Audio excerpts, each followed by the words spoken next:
Трагедија во парк во Гостивар. 14-годишно девојче почина по пат од улашка. Во медицинскиот центар Гостивар е пријавено дека во болницата без знаци на живот била донесена 14-годишна девојка од Кавадарци, која што престојувала во Гостивар. Телото е предадено за обдукција.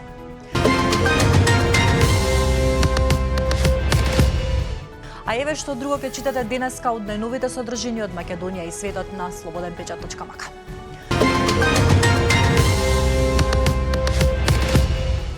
Доктор од онкологија тужи колега за пцовки во амбуланта, а тој му возвраќа дека ништо не работел и си гледал во телефонот. Во какви услови се лекуваат пациентите?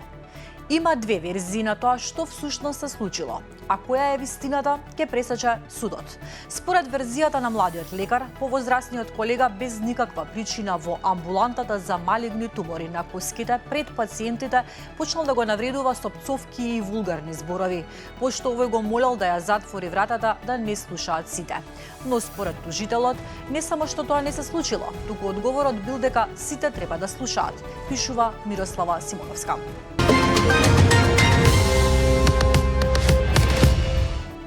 Електронскиот систем Мој термин покажува недостиг на термини или чекање што се мери во денови, па и месеци. Слободен печат доби сведоштво од граѓани дека не се задоволни од бројот на отворени термини, особено во хируршките гранки. Сериозни човечки судбини се наоѓаат во листите на чекање, а немањето доволно термини некогаш доведува и до плаќање подкуп. Законските регулативи, каде одговорен за подкупот е и тој што го дава, им ја затвора устата на оние што го даваат, бидејќи со давањето на парите се мачеле да купат подолг живот на свој сакан.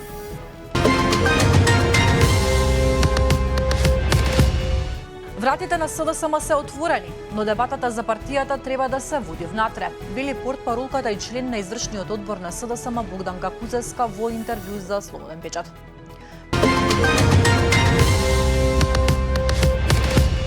Кој ќе внесе алкохол во студентска соба, нема да стапне во домот и до 5 години. Нови измени на законот за студентски стандард, со кои се заострува сместувањето во државните студентски домови. Измените ќе значат воспитни мерки до забрана за престој, како и определување на 30 годишна возраст како горна граница, до кога ќе може да се добие сместување во дом.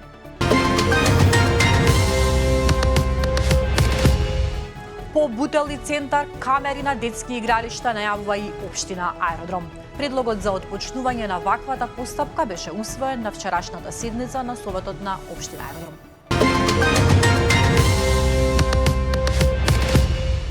Вице-премиерот и министер за транспорт Александар Николовски по посетата на мисијата на УНЕСКО е значително пооптимист во однос на реализацијата на автопатот Требениште-Струга-Ќафасан и очекува Охридскиот регион да го задржи статусот на светско природно и културно наследство, без да биде ставен на листата на загрозени подрачја на УНЕСКО. Конечната одлука, како што посочи, се очекува по Генералното собрание на УНЕСКО, кое следната недела ќе се одржи во Јужна Кореја.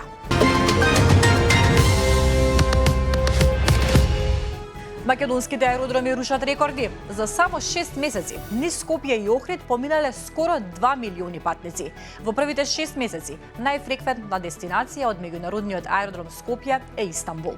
Топ 5 земји до кои има најмногу директни летови од Скопје се Германија, Турција, Швајцарија, Италија и Шведска.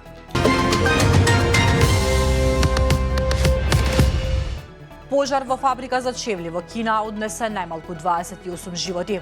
Во моментот кога избувнал пожарот, во фабриката имало вкупно 239 луѓе.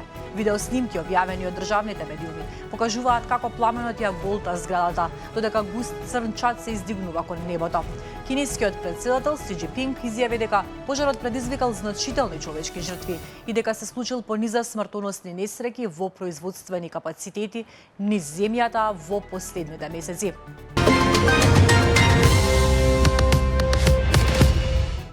Огнена стихија ја зафати Јужна Шпанија. Најмалку 12 се загинати. 150 пожарникари се борат да го стават под контрола огнот. Европа се загрева со повеќе од двојно поголема брзина од глобалниот просек, соопшти Светската метеоролошка организација, што ги прави продолжените периоди на високите температури се поверојатни.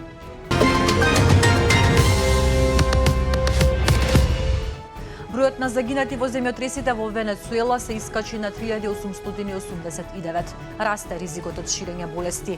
Најмалку 16740 лица се повредени, а 17907 се раселени.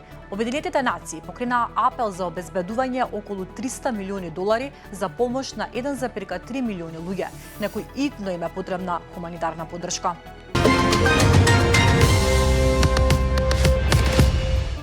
Порака на погребот на убиениот ајатолах. Еј, Трамп, ке те убиеме. Погребот на врховниот лидер на Иран, Али Хамнеи, привлече огромни толпи ожалостени, од кои многумина бараа смрт на американскиот претседател. Погребните церемонии достигнаа кулминација оваа недела, кога ожалостените стигнаа до најсветото светилиште во Иран. Светилиштето има мреза во Машхад, каде што е погребан Хамнеи.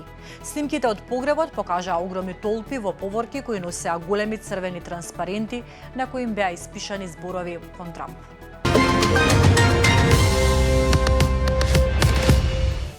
Иран има план за атентат врз Трамп, тврдат израелски разузнавачи.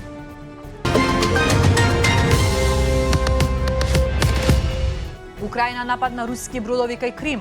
Расте стравот од недостиг на гориво. Не се знае точниот број на нападнати бродови, но два од танкерите нападнати оваа недела пренесувале по околу 7000 тони гориво. Нов протест одржан во Тирана.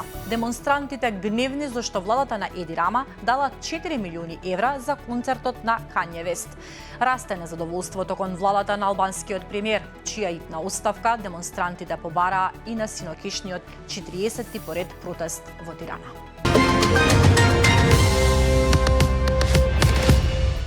Неексплодирана артилериска граната од Првата светска војна тешка 45 килограми беше пронајдена утрово во Вардар кај Неготино, поради непристапниот терен и локацијата на неексплодираното убојно средство во коритото на реката Вардар. Интервенцијата беше реализирана во сложени услови.